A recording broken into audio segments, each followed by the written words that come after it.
Shalom, shalom. Soyez les bienvenus à notre dernière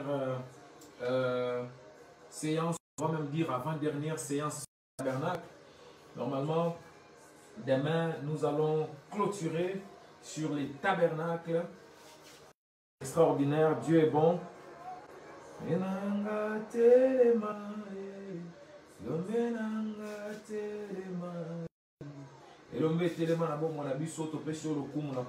Merci Jésus-Christ. Merci Jésus-Christ. Merci Jésus-Christ. Waouh. Extraordinaire. Que le Seigneur soit glorifié dans notre vie ce soir. Qu'il s'élève et qu'il se manifeste encore puissamment. Qu'il s'élève ce soir et qu'il nous de manière extraordinaire roi notre chef. Alléluia, alléluia, alléluia.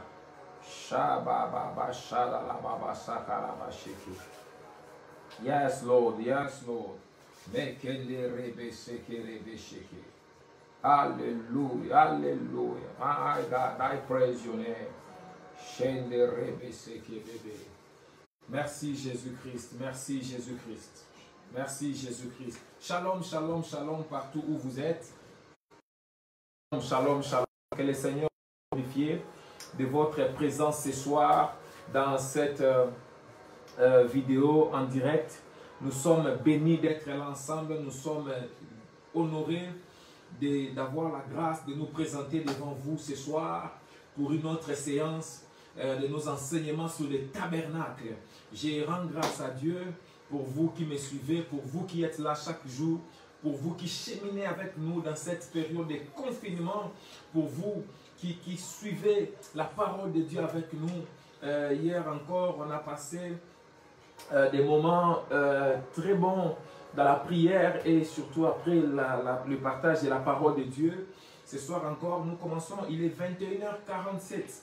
Donc normalement, j'ai pris le Seigneur par sa grâce qu'à 23h, je puisse finir la vidéo ou au moins je puisse finir de donner l'enseignement. J'ai beaucoup de choses à dire ce soir.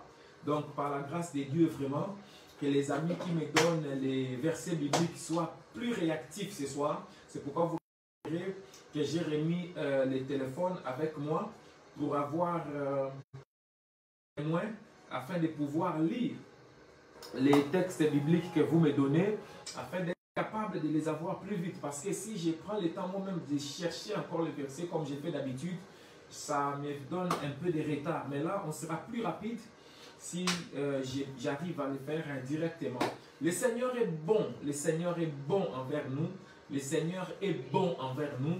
Nous sommes bénis. Nous sommes dans un âge depuis, je crois, la première semaine ou la deuxième semaine du confinement où nous avons commencé les enseignements sur Isaac priant pour sa femme. C'était chaud, c'était fort. Et beaucoup de gens ont été visités par la grâce de Dieu par ces enseignements-là. Et nous avons cheminé, nous avons fini avec Isaac, nous avons parlé de l'atmosphère. C'était extraordinaire.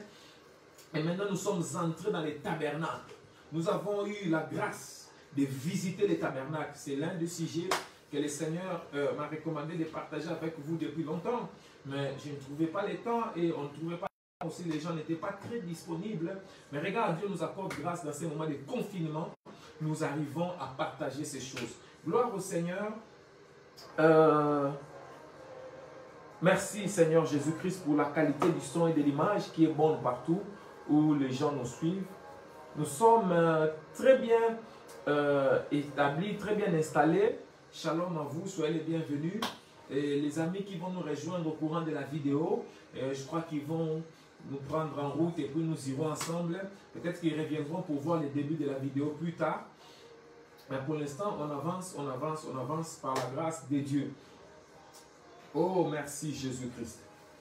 Merci pour ta grâce. Oui, le kole lobio zanzambe, ma belle lobio zanzambe. Alléluia. Le kumozo na yo, kengozo ngepa na yo, masange les zo ngepa na yo.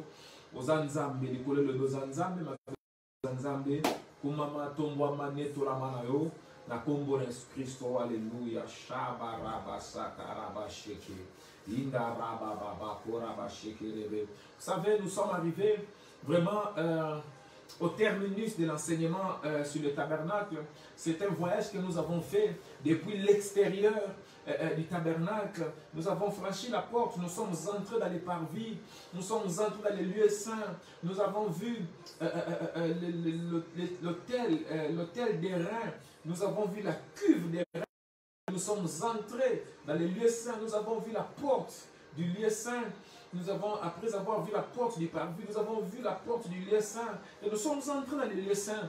Nous avons contemplé, n'est-ce pas, la table des pains de sa présence ou la table des pains de proposition. Nous avons vu les pains eux-mêmes. Et puis nous avons vu la magnificence, l'excellence du chandelier. Et je vous avais dit que le tabernacle a été fait selon les modèles célestes, selon les modèles du temple céleste. Et la plupart des choses qui sont dans les tabernacles se trouvent aussi dans les temples célestes. Donc on a vu comment la cuve des reins, plutôt l'autel des reins se trouve aussi là-bas dans les temples célestes. La porte, c'est Jésus-Christ, lui, dans les temples célestes. Comment l'autel des reins se trouve là-bas aussi dans les tabernacles célestes, dans les temples célestes.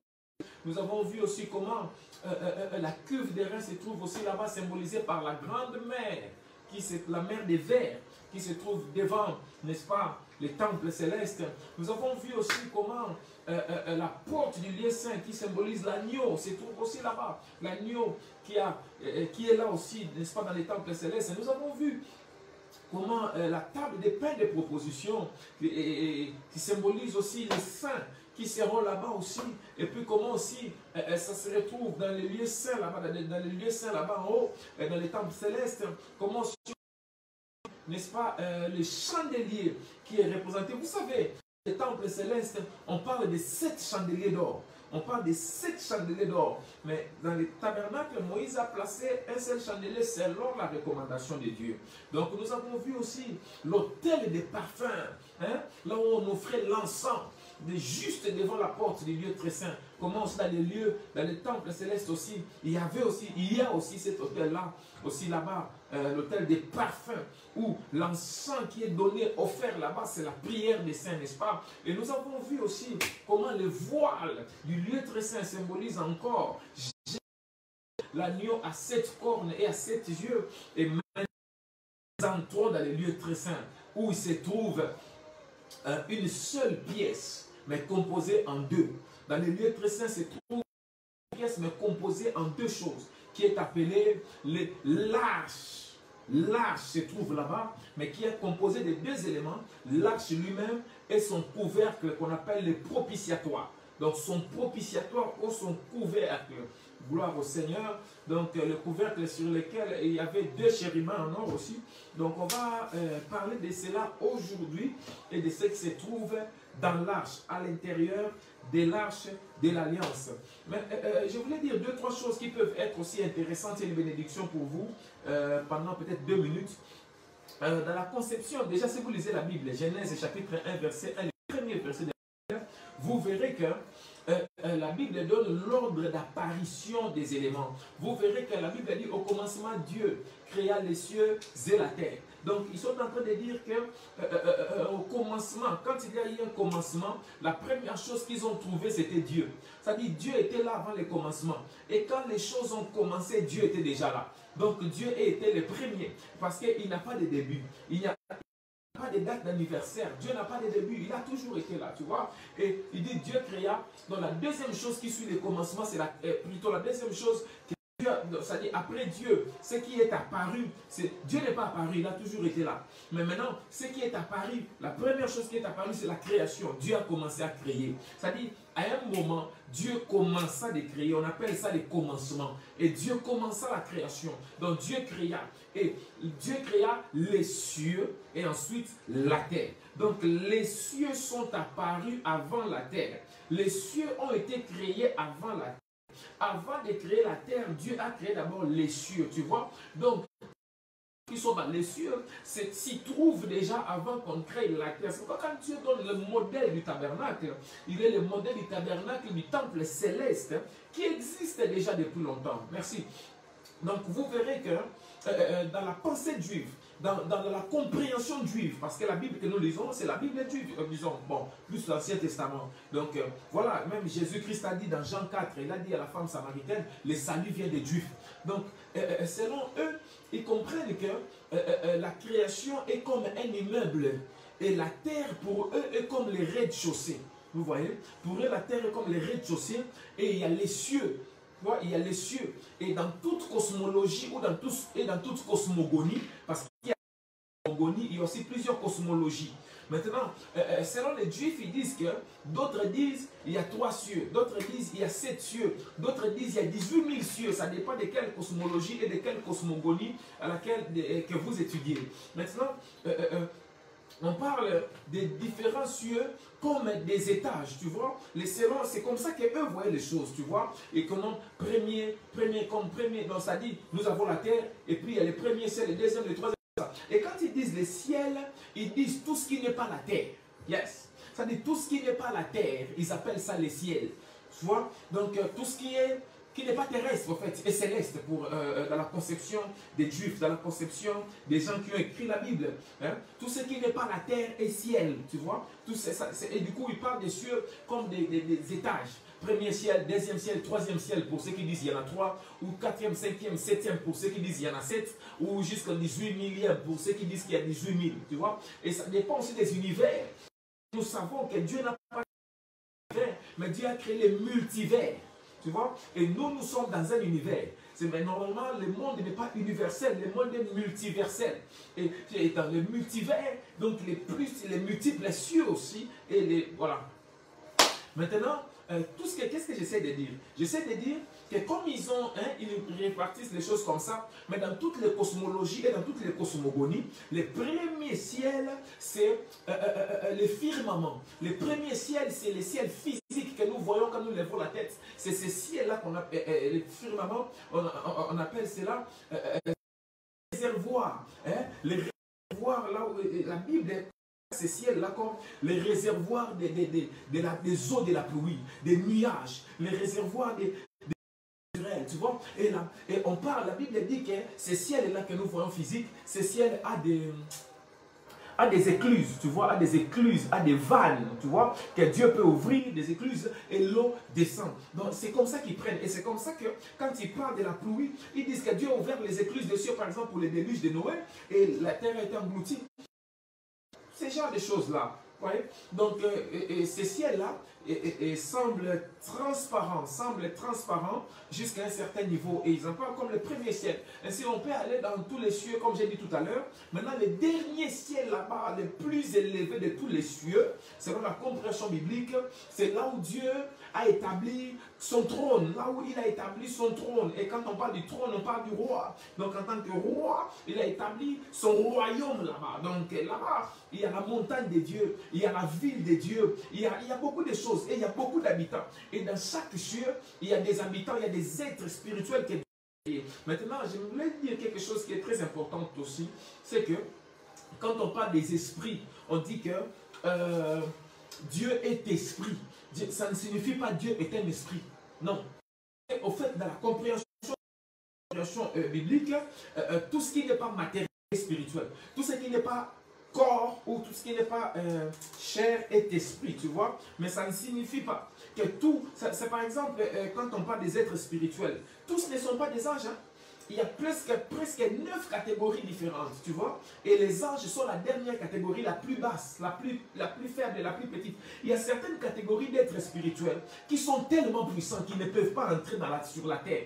Ils ne peuvent pas venir sur la terre. S'ils viennent sur la terre, on va mourir nous tous. Parce qu'ils sont tellement forts, ils sont tellement puissants. Ils doivent rester seulement.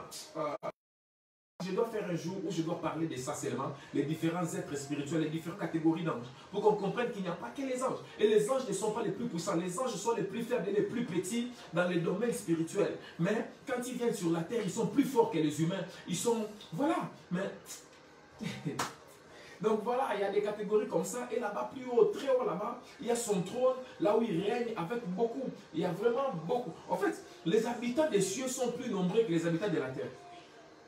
Ils sont vraiment nombreux à un niveau extraordinaire. Et Vous voyez, par exemple, les cieux, à un moment même dans la Bible, c'est confondu avec Dieu. Quand on dit que les cieux te bénissent ou que les cieux te bénissent, ça dit que Dieu te bénisse. Tu vois, que les cieux, ça veut dire, comme les gens disent, les cieux est ton trône. Ça dit, il a établi son trône là-bas. Et Dieu, vous savez, Dieu était là avant les cieux. Vous avez vu dans la Genèse 1.1, on dit au commencement, Dieu créa les cieux et la terre. Donc, avant de créer les cieux, Dieu était déjà là. Dieu habitait déjà quelque part. Dieu a son habitation, Dieu a son lieu de résidence. Il est Dieu, il n'a pas de limite, il ne peut pas être contenu. Il a créé les cieux. Et Dieu ne peut pas habiter dans la création est trop petite. Mais ce sont des symboliques qu'on utilise pour expliquer que Dieu est quelque part, tu vois. Et les cieux, on dit, il a établi sa ville, il a établi son trône, il a établi ses armées, il a établi son gouvernement. Il y a plusieurs catégories d'esprit, beaucoup de catégories d'esprit que nous ne connaissons pas. Et dans sa ville, il y a son temple. Et il a fait descendre son temple sur la terre en montrant à Moïse le modèle de son temple qui est là-bas aux cieux. Et Moïse a construit les tabernacles dans les déserts. Et j'aime beaucoup la parole de Dieu. J'aime beaucoup la parole de Dieu. Exode chapitre 26, versets 31 à 34. Exode 26, versets 31 à 34. Mais je vais lire un texte rapidement. Hébreux chapitre 3. Je vais commencer au verset 1. Hébreux chapitre 3. Oh Jésus. Hébreux chapitre 3. Je commence au verset 1. C'est pourquoi, frères saints, qui avaient part à la vocation céleste, considérez l'apôtre et le souverain sacrificateur de la foi que nous professons. C'est-à-dire Jésus, verset 2.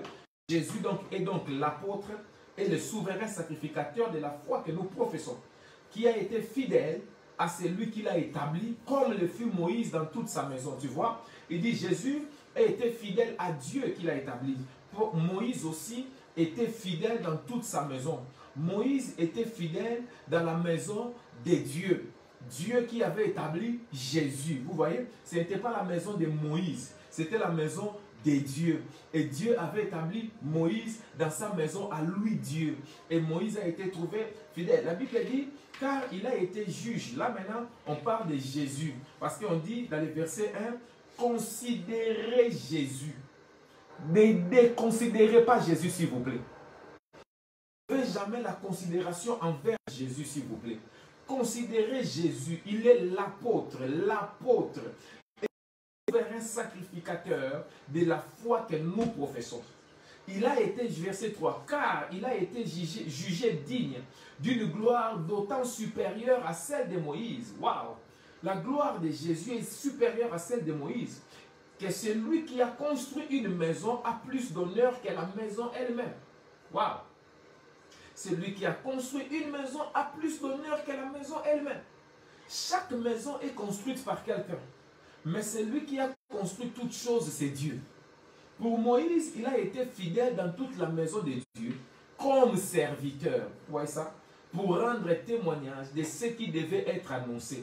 Mais Christ est fidèle dans la maison de Dieu comme fils. Et fils avec F majuscule, s'il vous plaît.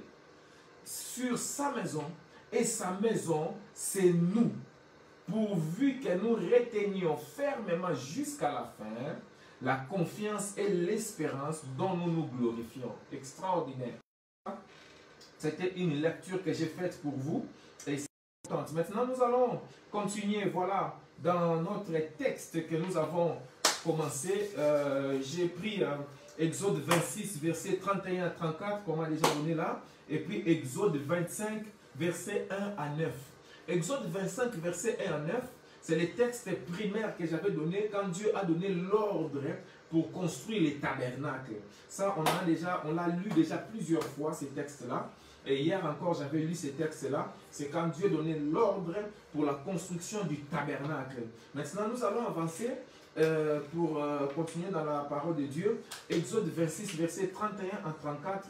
Là, on parle maintenant, écoutez ce que la Bible dit. C'est hébreu.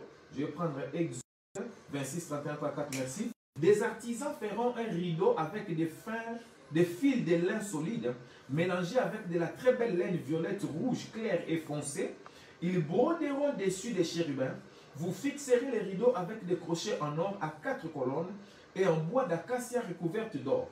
Ces colonnes seront sur 4 supports en argent. Vous placerez les rideaux sous les agrafes. C'est derrière ces rideaux que vous mettrez les coffres contenant les tables de l'alliance. Les rideaux ainsi les lieux saints et les lieux très saints, et vous mettrez les couvercles sur les dans les lieux très saints. Et cette version que je viens de lire, je crois que c'est parole de vie. Si on peut me donner dans la version Louis II, c'est mieux. Nouvelle édition de Genève, c'est mieux parce que c'est la version que beaucoup de gens possèdent. Donc tout le monde me comprendra facilement. Donc nous venons de lire les premiers textes. Hier, j'ai parlé sur les voiles du lieu. J'ai expliqué beaucoup de choses. J'ai expliqué déjà la première chose, nous avons expliqué que Dieu, dans Exode 25, 1 à 9, il dit à Moïse, voici les plans. Tu vas construire le tabernacle comme ci, comme ça, comme ça. Et tu diras au peuple d'apporter des offrandes pour construire le tabernacle. Et Dieu a créé un esprit de libéralité dans le cœur du peuple. My God. Frères et sœurs, le peuple a donné dans les déserts. C'est là où je m'insurge contre les gens. Non, vous ne pouvez pas appeler les peuples de Dieu à faire des offrandes, des actions de grâce ou des dîmes dans ces temps de confinement, parce que les peuples dans les confinements, ils ne peuvent pas donner des offrandes, ils ne peuvent pas donner des dîmes. Mais quand vous dites ça, vous êtes animé de démons. Parce que quand nous nous donnons nos dîmes, nos offrandes, nos actions de grâce, on ne les donne pas pour aider les pasteurs. On les donne pour nous aider nous-mêmes. On les donne, nous-mêmes, nous connaissons les résultats de la dîme ou des actions de grâce ou des semences volontaires dans nos vies. Vous n'allez pas nous empêcher de donner à Dieu. Nous ne sommes pas dans les déserts. Eux étaient dans les déserts. Ils venaient de 4 siècles d'esclavage. En plus, ils étaient dans les déserts. Mais Dieu a appelé des offrandes à un peuple dans les déserts. Et à combien plus forte raison, nous qui ne sommes pas dans les déserts, nous qui ne venons pas d'esclavage, nous qui sommes dans un confinement, c'est 1 mois sur 2 mois seulement. Et en plus, nous qui nous sommes dans des confinements où nous avons la possibilité d'aller au travail, où nous avons la possibilité de recevoir des salaires d'une manière ou d'une autre, où les allocations ne sont pas confinées, où les salaires ne sont pas confinés, pourquoi nous voulons maudire les peuples de Dieu? Pourquoi nous voulons empêcher aux gens? C'est pourquoi j'ai dit aux gens, si eux ne vont pas donner à Dieu, c'est leur problème. Moi, j'ai fait mes offrandes chaque jour. Moi, j'ai fait mes semences comme habituellement. Parce que je suis conscient de la loi des semences et de la moisson. La Bible a dit, Dieu a dit à Noé, tant que les ciels et la terre subsisteront, tant que les chauds et les froids, le soleil et la lune subsisteront, les jours et la nuit subsisteront, la loi des semences et de la moisson ne s'arrêtera pas. Dieu l'a dit dans sa parole. Dieu a dit, c'est une loi. Et cette loi, personne ne peut l'arrêter. C'est pour cette, je sais que ce que je moissonne aujourd'hui, c'est ce que j'ai semé hier. Alors, je ne veux pas manquer de moissons demain. Je préfère semer aujourd'hui. D'ailleurs, j'ai été prudent. Je n'ai pas arrêté mes semences. Parce que regarde là maintenant, tout le monde a commencé à annoncer la crise économique. Eux paniquent que la crise vient, mais moi je ne panique pas. Parce que je sais que mes semences sont sous le sol. Mes semences sont sous le sol. Et ça va produire au bon moment. Je ne vivrai pas la crise. Je ne subirai pas la crise. La crise ne me frappera pas. Parce que c'est un semeur. La Bible dit, le pain à celui qui mange, mais il donne la sémence à celui qui sème. Dieu donne le pain à celui qui mange, mais il donne la sémence et le pain à celui qui sème. Les semeurs, Dieu lui donne le pain et la sémence. Et ils étaient dans le désert et Dieu a dit apporter des offrandes. Et ils ont apporté des offrandes, ils ont apporté des sémences. C'était un message diabolique. C'est un message diabolique de dire aux gens, vous vous appelez des offrandes, vous appelez des semences, des actions de grâce, des dîmes, par Facebook, par Twitter, par WhatsApp. Si le peuple est béni par Facebook, si le peuple est béni par WhatsApp, si le peuple est béni par Twitter, pourquoi il ne doit pas s'aimer par Facebook? Pourquoi il ne doit pas s'aimer par WhatsApp? Quels sont ces démons qui animent ces gens-là? Dieu a dit, cette loi ne finira pas. Merci Jésus-Christ. Gloire à Dieu.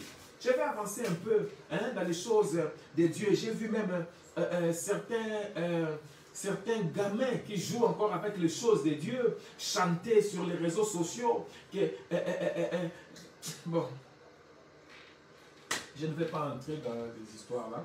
Que Dieu nous accorde grâce. Donc, tu vois, Dieu a appelé le peuple du désert aux offrandes. Et la Bible dit dans le désert, ce peuple a donné pour la construction du tabernacle, jusqu'à ce que Moïse a dit arrêtez de donner plus. Le peuple s'est fâché, il dit non, nous voulons donner encore, nous voulons donner encore. Tu vois, mais dans le désert, chaque fois qu'on donne, Dieu nous multiplie. Mais cet esprit-là de libéralité, ce n'est pas tout le monde qui l'a. Naturellement, l'être humain n'a pas ça. Naturellement, l'être humain est un égoïste.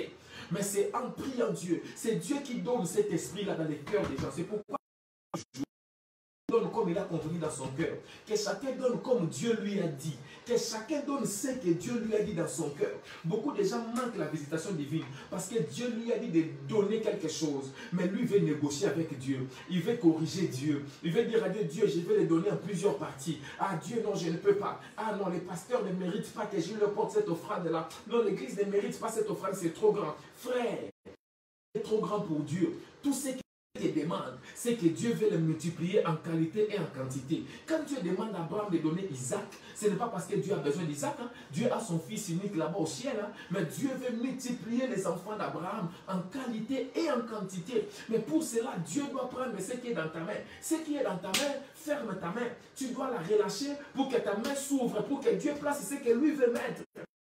Regardez ce que tu as. Ta main n'est pas ouverte. Dieu ne peut pas poser ce que lui veut poser dedans. Frères et sœurs, de Dieu qui me regarde, n'ayez jamais honte de parler des offrandes. Parlez des offrandes, parlez des dîmes, parlez des actions de grâce. La Bible dit que l'ouvrier, que celui qui t'enseigne la parole, soit jugé digne de partager. Fais-lui part de tous tes biens. C'est écrit dans la Bible. Celui qui travaille à l'autel, mange à l'autel. C'est écrit dans la Bible. La Bible dit, hein, que l'ouvrier qui travaille bien soit jugé digne de double honneur. Double honneur, c'est double salaire. Ce mot grec là, c'est salaire, hein, frères et sœurs. Ok, gloire au Seigneur. Dans les déserts, où on ne peut pas donner à Dieu, il n'y a aucune circonstance qui peut nous s'aimer. On peut s'aimer dans toutes les circonstances. La dîme ne se négocie pas. Je ne négocie pas ma dîme. Vous savez pourquoi je donne la dîme? Je donne la dîme parce que moi-même, je connais les résultats de la dîme. Et j'ai remarqué dans ma vie, c'est rare que je donne la dîme un dixième. C'est rare. Très souvent, je donne toujours plus. Parce que moi-même, je vois les résultats. Tu peux me sortir tous les versets que la Bible n'existe et la dîme n'existe plus. Dieu a annulé la dîme. Moi, je vois les résultats de la dîme. Je continue. Si toi, tu ne vois pas, c'est ton problème. Peut-être la terre où tu sèmes n'est pas bonne. Mais ne va pas empêcher aux gens de faire ce qu'il est béni. Merci Seigneur Jésus-Christ. Donc, le peuple a apporté des offrandes et le tabernacle a été construit. Nous avons fait les voyages. Hier, nous avons parlé du voile du lieu très saint. Les voiles du lieu très saint. Là où je parlais que ces voiles appelé voile pour voiler, pour empêcher aux gens d'entrer dans les lieux très saints. Deuxièmement, pour cacher la gloire de Dieu. Mais aujourd'hui, Jésus-Christ, il a ouvert les chemins pour nous. Le voile a été déchiré en deux et nous pouvons accéder auprès de Dieu librement. Ce voile a été constitué de 4 rideaux qui avaient 4 couleurs.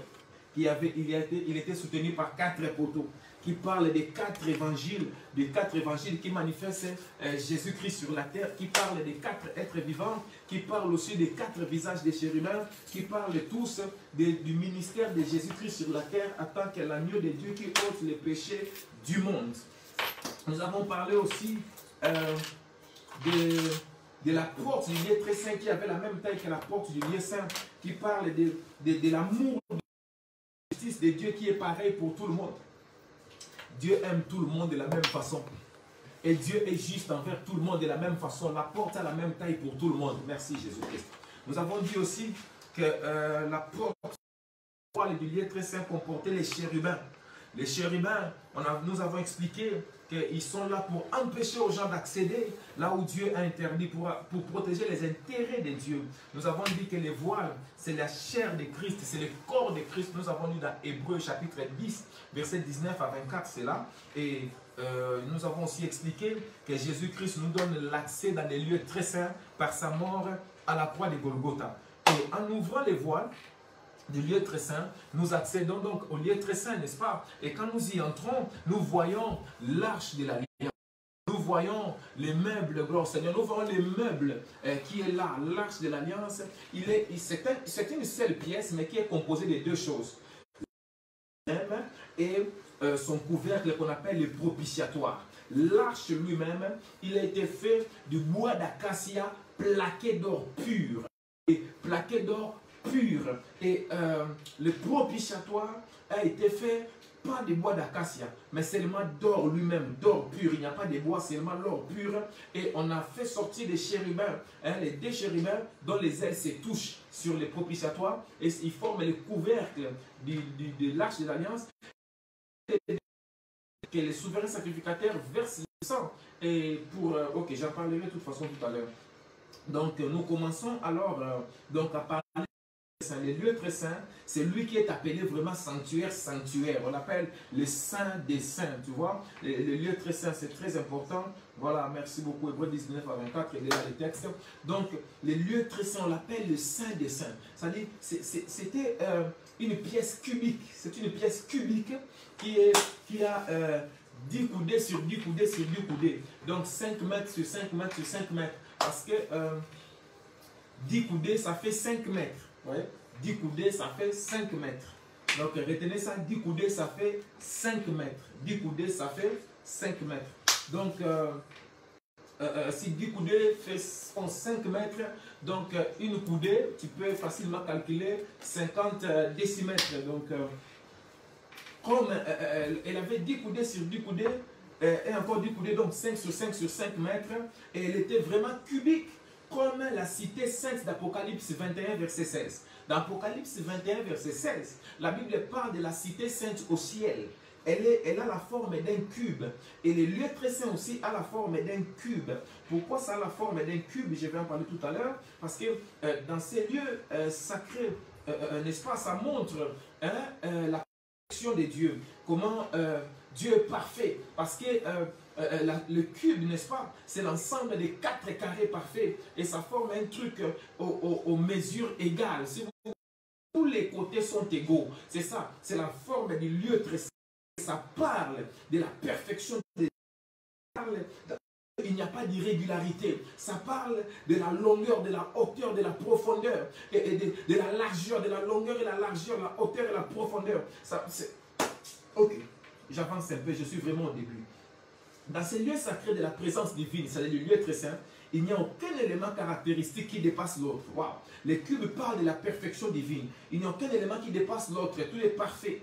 Tu vois, les 3 parois sur les côtés et les fonds sont constitués par des murs plaqués d'or. C'est-à-dire quoi? Il y a les murs. Je vous avais parlé des murs du lieu saint. Je vous en avais parlé, je me souviens. C'était des murs comme des... Tu vois, des placots. Les placots. Ici, surtout ici en France, dans les constructions, on appelle ça des placots. Je ne sais pas si on les appelle quoi normalement en bon français, mais nous on les appelle couramment placots. Donc c'était, j'en ai parlé, j'ai expliqué que ça symbolise les chrétiens. Et j'ai dit que les murs, voilà, les 3 parois, c'est-à-dire les 2 parois et le fond, sont constitués par les murs plaqués d'or. On va même dire, même les parois du devant, ils sont constitués des murs plaqués d'or, tu vois. Et les chérubins enveloppent les pourtours et les plafonds du lieu très saint pour en sauvegarder l'accès à l'extérieur. Car la maison de Dieu est encore sur la terre, en contraste avec la cité céleste. Là, vous le verrez dans Apocalypse chapitre 21, verset 21. Apocalypse 21, 21. La cité céleste, le sol est en or, tu vois. Je vous ai dit que la forme du cube fait référence à la cité céleste, n'est-ce pas? Et je vous ai expliqué, j'ai donné le passage de Apocalypse 21, 16. Maintenant, Apocalypse 21, verset 21, nous dit que la cité céleste là-bas, le sol est en or. Mais les tabernacles sur la terre, les lieux très saints et les lieux saints, bien sûr, le sol n'est pas en or, mais le sol, c'est du sable encore. C'est pour montrer que la maison de Dieu est encore sur la terre. C'est pour montrer même le mur du lieu très saint, le plafond du lieu très saint, et les murs à l'intérieur et à l'extérieur du côté lieu saint, ou plutôt sur les voiles du lieu saint, du lieu très saint, et ça dit sur les voiles du lieu très saint, du côté des lieux saints. Je ne sais pas si vous me comprenez. On va dire les lieux saints, c'est comme les salons, et les lieux très saints, c'est comme la chambre. Maintenant, dans les voiles, là, les rideaux, les voiles vers la chambre. Si vous êtes du côté du salon, du côté du lieu saint, il y a des dessins de chérubins pour empêcher l'accès. Maintenant, quand vous entrez dans les lieux très saints, il y a des chérubins sur tous les murs et sur les plafonds du lieu très saint. Toujours avec les mêmes messages, empêcher aux gens d'accéder vers la gloire de Dieu. À cette époque-là, aujourd'hui en Jésus-Christ, nous avons accès. Donc voilà, regarde, il dit, voilà, Gloire à Dieu. Les 12 portes étaient 12 perles. Les portes étaient d'une seule perle et la place de la ville était d'or pur comme transparent. Tu vois? C'est pour expliquer le contraste entre le sol du lieu très saint en sable et le sol de la cité céleste. Merci beaucoup. À l'intérieur du lieu très saint, il y avait l'obscurité. À l'intérieur du lieu très saint, il y avait l'obscurité. À l'intérieur du lieu très saint, il n'y avait pas de lampe. À l'intérieur du lieu très saint, il y avait l'obscurité. Et un seul objet composé de deux choses, c'était l'arche de l'alliance, qui était composée de l'arche lui-même, ou elle-même, et son propitiatoire ou son couvercle. Voilà. Mais c'était les lieux de la présence de Dieu. Les lieux très saints, c'était les lieux de la présence de Dieu. C'était les lieux de la présence de Dieu. Ah, Shalom. Je dois m'arrêter là. Demain, je vais commencer avec la composition de l'arche de l'alliance. La composition de l'arche de l'alliance. Je vais m'arrêter là et puis je parlerai de la signification spirituelle de l'arche de l'alliance. Qu'est-ce qu'il symbolise? Et après, je parlerai du contenu de l'arche de l'alliance. Qu'est-ce qu'il y avait à l'intérieur? Après, je parlerai du plaquage en or de l'arche de l'alliance. Je parlerai de son transport, comment il était transporté. Je parlerai de son couvercle du propitiatoire. J'en parlerai aussi de la signification de son couvercle. Et à la fin, je ferai une conclusion sur l'arche de l'alliance. Et cette conclusion nous amènera à la prière. Nous allons beaucoup prier demain aussi, grâce de Dieu, déjà pour préparer. Que le Seigneur vous bénisse beaucoup, vous qui nous suivez en ligne. Demain, ne soyez pas égoïste. Faites entrer quelqu'un qui n'a pas vu nos vidéos, qui les bénéficie. Dieu va faire quelque chose demain. Merci Dieu des miracles. Merci Dieu de grâce pour ta parole. Merci pour ta présence. Merci pour ton peuple. Merci pour tes serviteurs partout dans le monde. Merci pour cette parole extraordinaire. Mon esprit est en train de bouillonner à savoir que Jésus-Christ est l'arche avec nous. Tu es l'arche du témoignage. Tu es l'arche de l'éternel. Tu es l'arche sainte. Tu es là dans nos vies. Ta présence manifeste la puissance de Dieu sur nous. Ta présence rappelle l'alliance de Dieu dans nos vies. Ta présence, ô Jésus-Christ, nous appelle à la sainteté, à la sanctification, à la crainte de Dieu.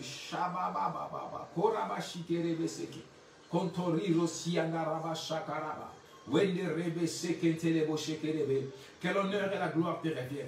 Je prie pour ces hommes et ces femmes, papa. Je demande que tu restaures leur foi par les yeux de la foi qui te voient.